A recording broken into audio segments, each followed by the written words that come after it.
The Leicester Summit is a part of the Grand Union Canal that is 412 feet above sea level. It's 20 miles long and it's bounded on the south by Watford Locks and the north by Foxton Locks. This high up you can get some really lovely scenery and a real sense of how wonderful Leicestershire is. Lots of places have their own kind of landscape that gives you a sense of feeling that is very difficult to describe. Another thing that's very difficult to describe is Foxton Locks itself. Foxton Locks is a flight of 10 locks grouped into two sets of 5. Both are staircase locks, and that means that the lower gate of each lock is actually the upper gate of the one below it. Confused? So am I. You've got red paddles and white paddles, and if you get them in the wrong order, you can mess up the order of which locks are full and which are empty, such that everybody has to go back to the start again, wasting loads of time and water. They don't actually feed directly from lock into lock. They use these little ponds either side to take the water out of the lock, into the pond, and then back into the next lock. If you're confused, you're not the only one. I've done 3 of them and I can't understand a dot of it. All I know is, without the CRT guy keeping an eye on us and telling us how to do what to do, and constantly trying to explain it to us, even though none of us can understand, it would be a terrible experience. But as it happens, it's a really pleasant social experience, and I think we could all do with those right now. So thank you to the CRT guys on the ground who are really making a difference. Now, it takes between 45 minutes and an hour to go down the full 10 locks. And when you get to the bottom, you might want a drink. Fortunately, you have the option of Bridge 61, which is not a bridge, but in the same way as golf courses have a pub called, the 19th hole, this is Bridge 61, the pub at the bottom of the locks. The story of Bridge 61 is the story of the Matts family. Tony and Mary came here in the 1960s when, at the time, there really wasn't much to see here unless you had the kind of imagination they had.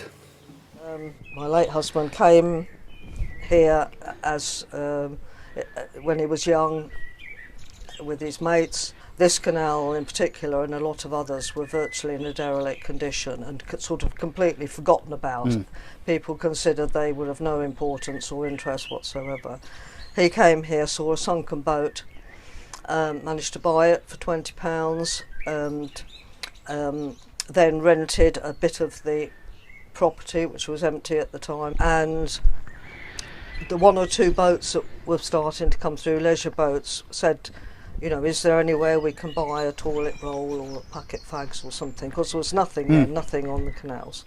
And so he had this sort of idea, or a cup of tea, or an ice cream. So he had the idea that maybe he could start a business. So he rented the main building then and opened a small shop and a tea room, and it sort of built up. Then we got hire boats and a trip boat. So Tony said, right, we'll build our own pub. So we extended the building over there and opened the first Bridge 61, which was in 1980, principally to cater for the boat parties, but in fact it took off as a pub. And then when the lease ran out in 2003 with British Waterways, as they were then, they kicked us out. So we'd already managed to purchase this range of buildings here, so we just sort of moved it all over here. When we first opened the first pub, we had no idea, because neither of us had ever done any sort of catering or anything before, nothing. But my husband Tony was very much wing it's by the seat of your pants sort of guy, and to be honest, I can't remember that much because I was rather preoccupied giving birth at the time. Oh right, okay. So because of the previous experience of running the tea shop and the shop itself, you already had regulars before you had a pub. Yes. That's weird. Yes. I mean, at the time where we are is a sort of an advantage or a disadvantage in different ways. It's a disadvantage because on a cold winter's night nobody's going to hack out here unless they're within walking distance sort of thing. The advantage is that we don't get a lot of, shall we say, undesirables, or less desirable people, like I'm sure a lot of the town pubs. I said to Tony, I do not want to run a pub. I have no interest in pubs, and my sort of memories of pub. I was brought up in the London suburbs, and sort of going past a door and getting this blast of sort of stale beer and fag smoke and all these sort of dodgy blokes, drinking.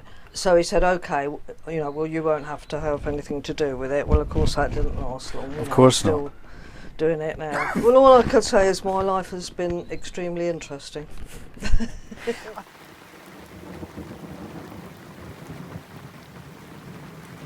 One of the best things to happen during my visit to Foxton was this enormous thunderstorm that broke out. It really was cataclysmic. It was amazing, just the elements battling all around me, the rain thundering on the steel roof of the boat, the lightning flashing, the thunder roaring, and me on the rear deck enjoying it all happening with the help of Langton Brewery's beers.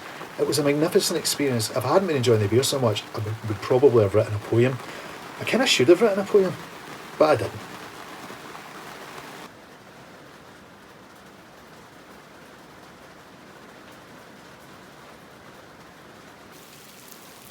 Several of the beers have actually got direct references to life on the canals, including Union Wharf, which is 3 or 4 miles away at Market Harborough, the Thomas Lift, which was a type of lift used to elevate boats on the Inclined Plane, more of which later. The Bullseye Stout is named after the spherical glass window that you see in some boats that directs sunlight in the most magical ways. I wish I had a couple. Tillerman is obvious, a man with a tiller, and Rainbow Bridge is a bridge just by Bridge 61 itself. The storm died away and the lovely weather returned, but my mind was still kind of distracted by the notion of scary monsters and creepy ghostly stories and all that. So I asked Mary if there were any great kind of crime scary stories, and she did not let me down. Hannah Reid was a local girl. She started an affair with another local guy, and then her husband appeared back and wanted her back, and she didn't want to go back with him. She took him for a walk. It says round the reservoir. People think that was Saddington Reservoir. It's not.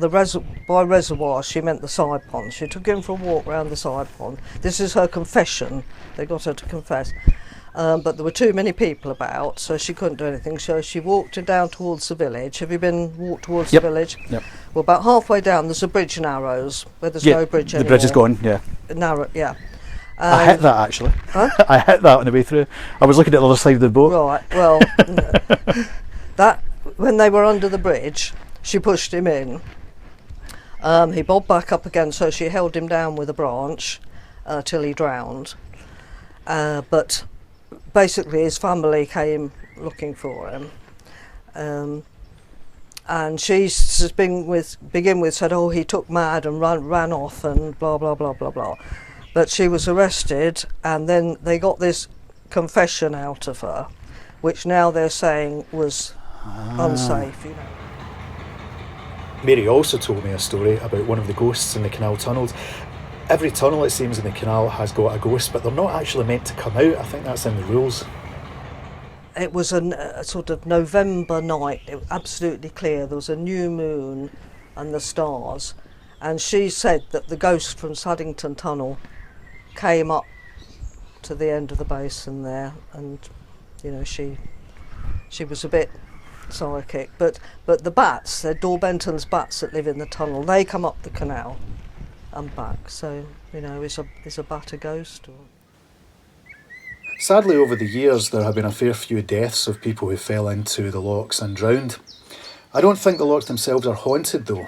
But if the area is haunted, it's haunted by an ambition that rose very quickly and died just as quickly in 1900. The Foxton Locks themselves caused a bottleneck in the canal network. It took over an hour to traverse the 10 locks. So someone came up with the idea of basically creating a transport system where your canal boats could float onto a platform, then disconnected from the canal and slid down a hill. Instead of an hour, it took 7 minutes to move between the two levels of canal. Sounded like a great idea, but by the time the inclined plane was built, the canals were already in decline, and as a result, it wasn't making enough money to keep the steam engine full of coal and full of steam. And after running for 10 years, in 1910, it was shut down, and 15 years later it was dismantled and sold for scrap.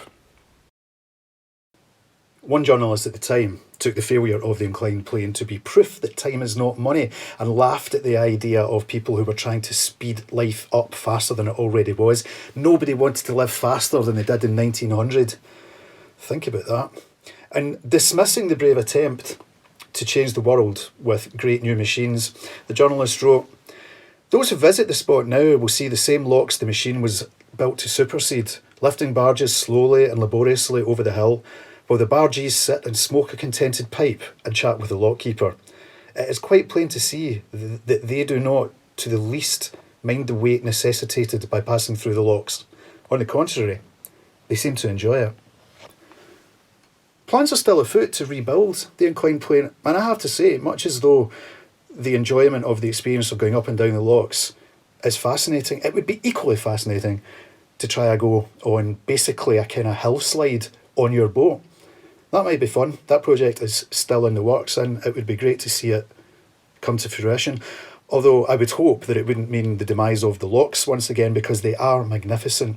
And that's why so many people come to visit the place. It's just a beautiful place. The surrounding scenery is dynamic as well, but to see the locks themselves and to marvel at how much effort went in, and also the science involved in calculating the sizes of the side ponds to make sure that all the water is moved effectively and with minimal wastage, and then to go to the bottom and have a drink in Bridge 61. I'm going to have to save that one to the future, but that future will come.